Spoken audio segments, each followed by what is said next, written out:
जय माता जी।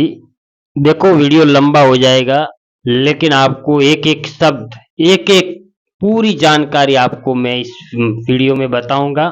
बहुत ताकतवर मंत्र हैं, महाव्योत, सदी, सिगोतर, मेलड़ी। इसमें से आप कोई भी इस मंत्र को आप सिद्ध कर सकते हो। सबसे पहले आपको विधि बता रहा हूँ। विधि में क्या क्या करना है, क्या नहीं करना, उसकी पूरी जानकारी देता हूँ। सबसे पहले आप, जैसे कि ये साधना 36 दिन की है, और 36 दिन में हमें कुछ इस शक्तियों का अभाव न हो, कोई महसूस न हो, तो आप 42 दिन तक साधना चालू रखें। सबसे पहले एक लकड़ी का पाट लाए, और लकड़ी आम के पेड़ की होनी चाहिए, उसका बाजोट लीजिए, पाट लीजिए, पाटला। उसके ऊपर लाल और सफेद वस्त्र, पहले सफेद वस्त्र बिछा दीजिए, लाल वस्त्र बिछा दीजिए। उसके ऊपर चावल 750 ग्राम चावल लीजिए, उस पर ढगली कर दीजिए, और अपनी ये हाथ की 3 अंगुली से रंगोली बना दीजिए। रंगोली बनाने के बाद में उसमें अबीर, गुलाल, कुमकुम और 9 सुपारी यानी नवग्रह की सुपारी रख दीजिए, और 3 सुपारी अलग रख दीजिए।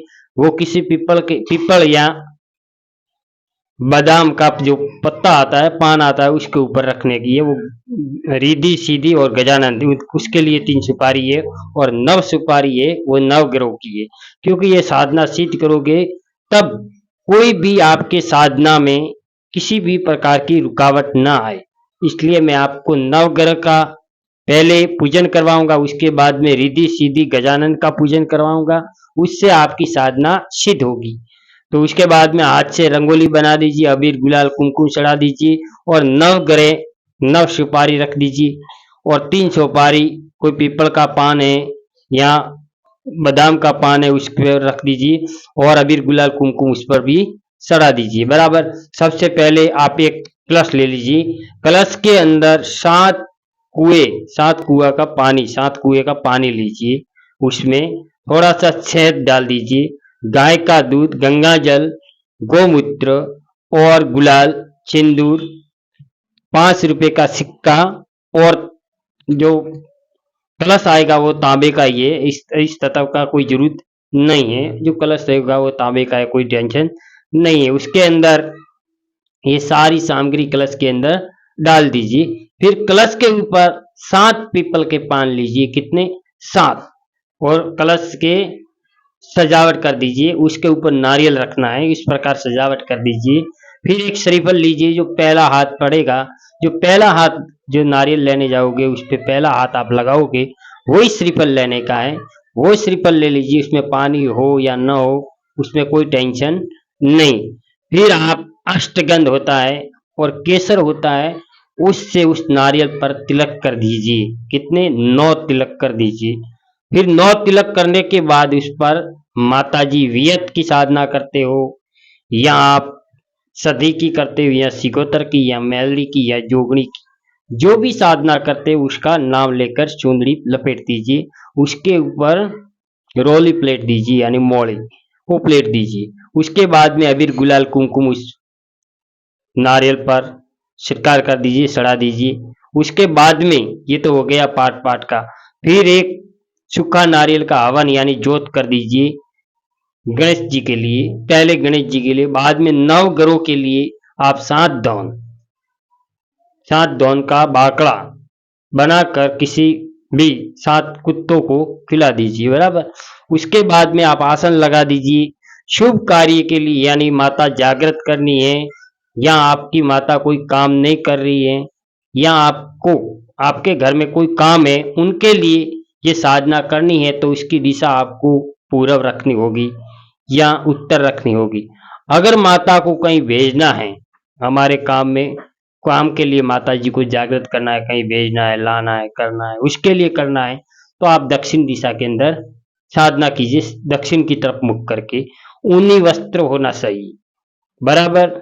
और अगर अच्छे कार्य के लिए माता जी को जागृत करने के लिए हमारे घर में सुख, समृद्धि, शांति के लिए साधना कर रहे हो, तो आप तुलसी या चंदन की माला का प्रयोग करें, या रुद्राक्ष की माला का प्रयोग करें। अगर हमें कहीं माता जी को काम के लिए भेजना है, लानी है, मिलनी है, लानी है, रखनी है, कहीं करना है, तो उसमें आप मुंड माला का प्रयोग करें। और इस ये तो हो गया माला वाला, आसन वाला और पाठ वाला हो गया। उसके बाद में आप एक छोटा सा हवन कुंड बना दीजिए।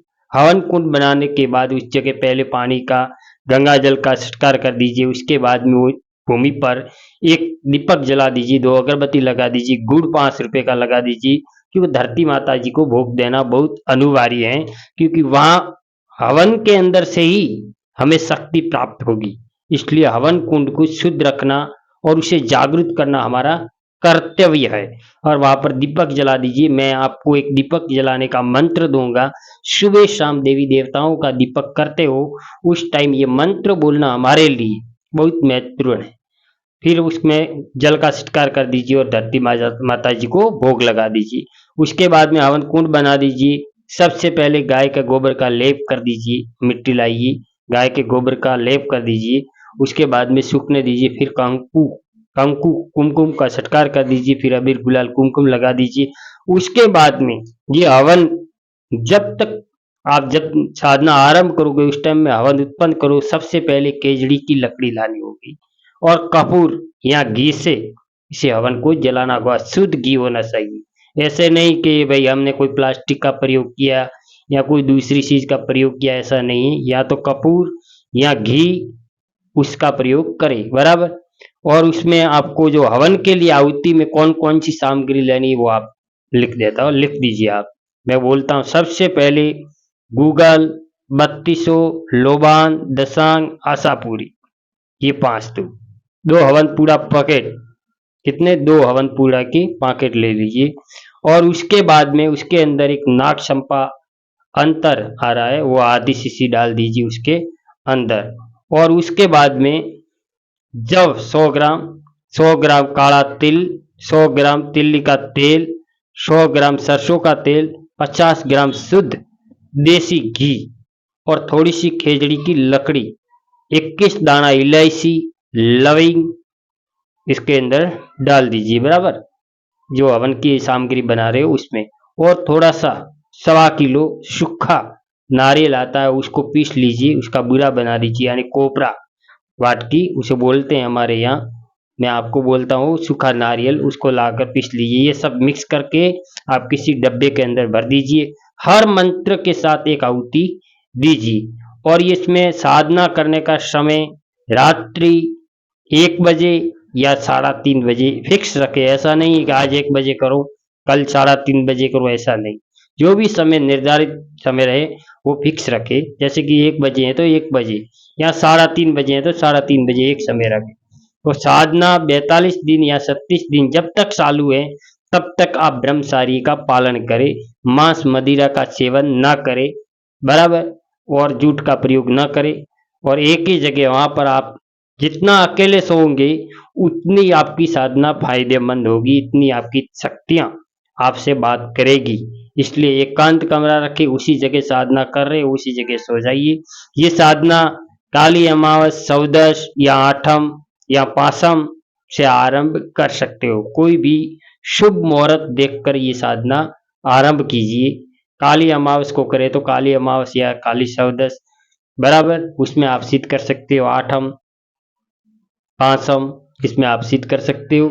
सबसे पहले साधना आरंभ करोगे, जो भी आपके देवी देवताओं को भोग लगा रहे हो वो भोग लेना अनिवार्य है। जो भी जैसे सावल का भोग है या सुकड़ी का भोग है या कोई भी भोग लगा रहे हो वो देना बहुत अनिवार्य है। लास्ट दिन साधना पूरी होने के बाद में क्या करना है क्या नहीं करना है वो आप मेरे को कमेंट कर दीजिए वीडियो में, या मेरे व्हाट्सएप पे लिख कर भेज दीजिए, क्योंकि ये 42 दिन तक साधना करनी है जब तक मैं एक वीडियो बना दूंगा। अभी ये मंत्र है, इसमें जो भी मैंने बोला है वो आप कर रहा है।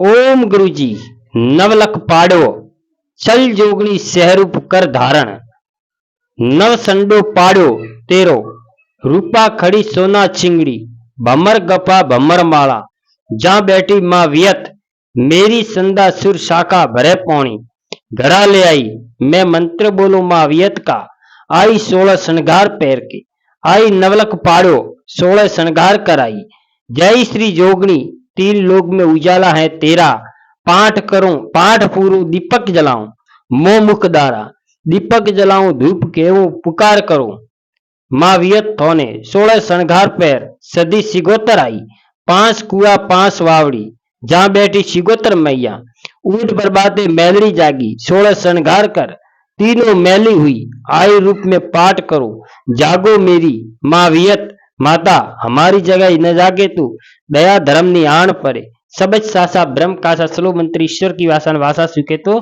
उगा सुखे। ये मंत्र है मित्रों, एक बार और बोल देता हूँ क्योंकि इस मंत्र में जो भी बोलूंगा उसमें एक एक शब्द का प्रयोग आपको देखो।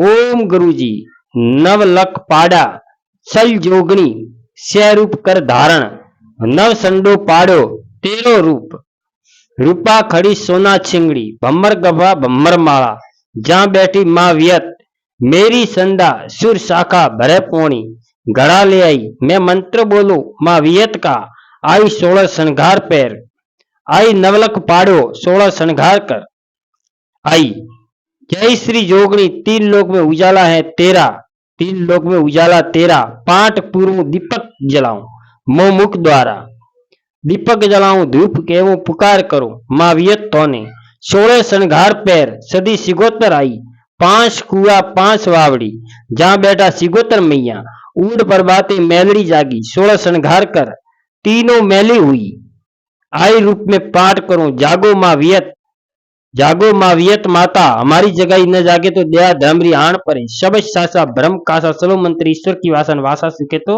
उबा सुखी। ये मंत्र हैं जो अगर दूसरों की भलाई के लिए तन मन धन श्रद्धा और विश्वास से ये साधना करोगे तो अवश्य आप सिद्ध होंगे, साधना अवश्य आप सफल होंगे।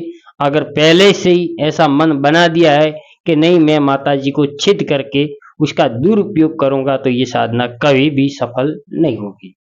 अगर तन मन धन श्रद्धा और लोगों के अच्छे कार्य के लिए सिद्ध करोगे और आपके प्रतीक में आपके मन के अंदर ये भी नहीं होना चाहिए कि नहीं मेरे को 36 दिन की साधना दी है, 36 दिन पूरा होने के बाद में मैं वो वहां करूंगा वहां भेजूंगा, ऐसा नहीं। आप तन मन धन से साधना करो, आपकी साधना अवश्य सफल होगी। जय माता जी, धन्यवाद।